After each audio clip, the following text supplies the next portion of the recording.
Hello, welcome to Clydesdale Homestead. I'm Tamlin and welcome to my glowing office. Wow, that is really bright. That's only one light on right now.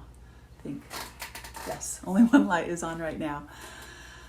Okay, today is the day. I've been putting it off long enough. We were given all this indoor grow setup from a friend, and we've been putting off actually planting the seeds, but today is the day. Have you ever had analysis paralysis where you just kept putting things off and finally you're just like, I just have to do it? That has been us with this system. First, of course, we had to set up the shelf, we had to set up the lights, we had to buy some seed starting mix, and I had to get rid of the current fungus gnat problem so it didn't spread to this garden. I had to do all these things before I could just put the seeds in the dirt. And finally, I was like, just do it. Today's the day. I've got a friend who says, just do it poorly. Not that you should try to do it poorly, but just do it. And if it's poor, you'll learn your lesson. You'll know how to do it better next time. So let me show you what we've had to go through to get to this point so far. Okay, this is it. This is the number one foolproof way to get rid of fungus gnats. You just say, fine, I give up, and put the pots outside. Those fungus gnats better be dead by now. We just had so many. That big container was just infested. They were crawling all over in it. And this little basil was too. So I just harvested the little basil plant and called it good. Like, that's enough basil I need from that plant right now. I still do have some other plants inside, some other basils and my house plants, and they are not nearly so bad. So with some maintenance, putting out a vinegar trap, watering from the bottom, sucking up the bugs with a vacuum as I see them, I think I can keep those under control and it won't go and infest my new indoor growing area. Okay, this is the shelving unit.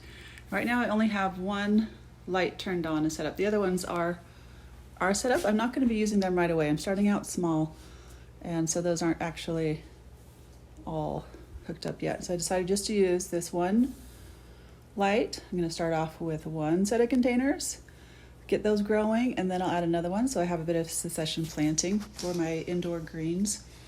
And then this is the soil I bought. Get down there. I decided not to use the Miracle Grow I was freely given. So I bought some potting soil, and that's what the little seeds will go into after they've grown up a little bit. And I got this seedling mix to start with. So that was what they had at my local Ace Hardware. That's what we're gonna go with. I thought about using the red solo cups, but they seemed really big to fill with just the seedling mix. So I found some of my old containers that I saved. Usually I throw them away. I try not to save junk. And then today, of course, oh shoot, I should have saved all those little 6-packs. But so I have those. And now it is time to put the dirt in the pot.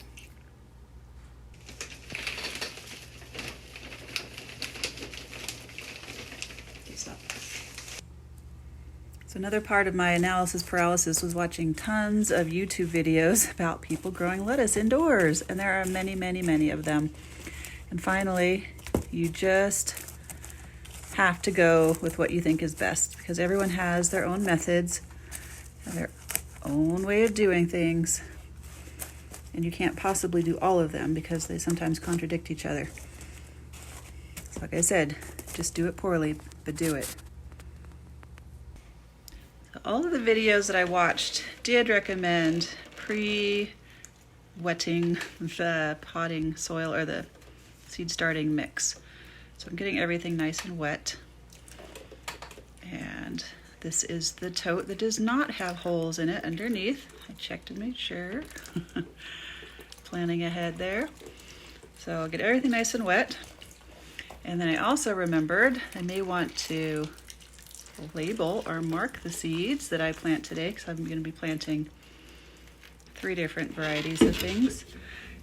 This is why you often water from the bottom or with a spray bottle. See that big dent I made? That would dislodge seeds or little seedlings. So that's why in the future I will spray with a mister like this, which is pretty cool. I'll talk about that in a second. Or water from the bottom, which would be filling up this tote with water and letting the container soak up through their little holes in the bottom. That's why I don't want to just dump water in from the top. So Josh, I asked him to bring me some popsicle sticks or some craft sticks from our craft supply room. Josh, want to show me what you brought so I can mark what we're planting?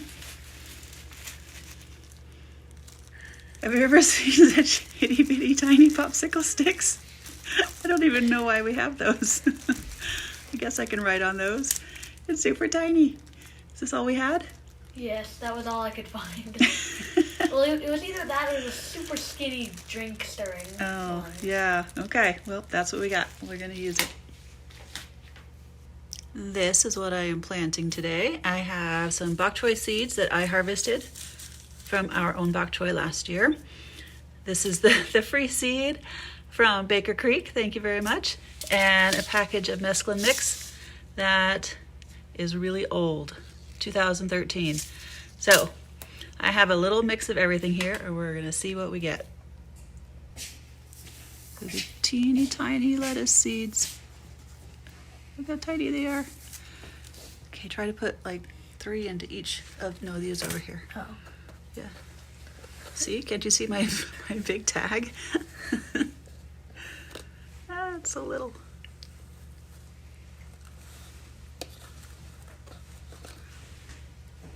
Do you have enough? Yeah, one of them will only get 2, but... Oh, I can give you more. I've got a whole bunch. Dropped one. Did you drop it in the bok choy? No, Okay. hopefully. I need A couple more. Some people plant a whole bunch of lettuce seeds in their cups and then Okay, that's it. cut and to thin them, and I just think, well, let's just start with 2 and that'll be okay. 10. Okay, open that up. By the way, today's pajama day, in case you were wondering. Some homeschool days are like that, especially on Fridays. Oh, this is like 3 different types of seed. Yeah, it is. It's a mix of seeds. Let's see what it looks like. Right now, only the black seeds are coming forward. What else is in there? Lettuce seeds and... Oh, yeah. So that is a mix. So these seeds are really old, so go ahead and plant a lot in each container. Like how many? Like a whole pinch full. Like a lot. Because they're so old, we'll probably have a very poor germination rate if we get any germination. So you might as well just plant a whole bunch. And this is a mix anyway. We're not expecting big heads of anything. Yeah, just dump it in there.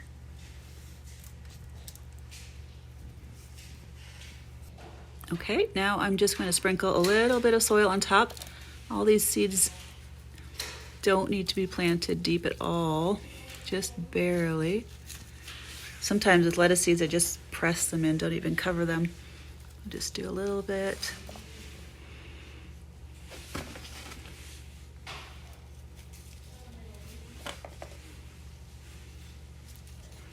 Let's see how it goes. Okay, I mentioned I bought this sprayer at Ace Hardware. By the way, if you have a local Ace Hardware, I don't go to it very often because it's not in an area where I go. But I walk in and there are literally people there waiting to help you and ask what you need, which you don't always get at other places. And so I just want to give a shout out to them. They were very helpful and tons of customer service. It was really fun and experience to shop there, and they were super helpful. So I asked the lady, I said, I want a spray bottle that can spray upside down. And she said, yes, I have that. And she was so excited to show me. So this sprayer is super cool. I've been trying it. So this is how I will water the seedlings as they grow so I don't dislodge the seeds. You see that how long it sprays out? It's got a really fine mist, and it will spray upside down for a certain amount of time till it runs out of water in the little reservoir thing up there. It will eventually run out, but you can spray it upside down and then just go back to normal. So I thought this would be really good for watering the little seedlings so as not to disturb them. The other thing that I saw on a YouTube video that I thought was good advice is to not pack your little 6-packs and bigger packs if you have cell packs too full. You don't want this soil to go over the boundaries of each cell because the roots will follow that soil, and then when you have to separate the plants, you'll just be tearing the roots up as they grow if they go over the boundary there. You may have purchased plants that were like that and you have to really rip them apart. So make sure your soil's all nice and stays in its little container, its little cell. Okay, I think we're about ready to put this under the lights. Look at that! I did a thing! I don't know why it took me so long and why I was so nervous to do it, because really, I've planted seeds for years and years and years. It's not a big deal. The worst that can happen is nothing, and that's not a big deal. I would expect to see some little sprouts in about a week, so I will be remembering to water them. I'm telling you that, so I will do it. Remember to water them. And I don't know if this light is too low. There are a lot of things that are unknown about this system, but I just have to jump in and give it a try. Okay, the grow system is started, officially started. So let me know, are there things that you've had analysis paralysis about, and once you finally did it, you thought, oh, why did that take me so long? I could have just done it and got it over with. Or are you still in the analysis stage? Let me know in the comments. What'd you say, Josh? Cleaning your room. Cleaning your room. I feel that. I do feel that. So please give us a thumbs up, subscribe, and follow along, and I'll see you on the next video.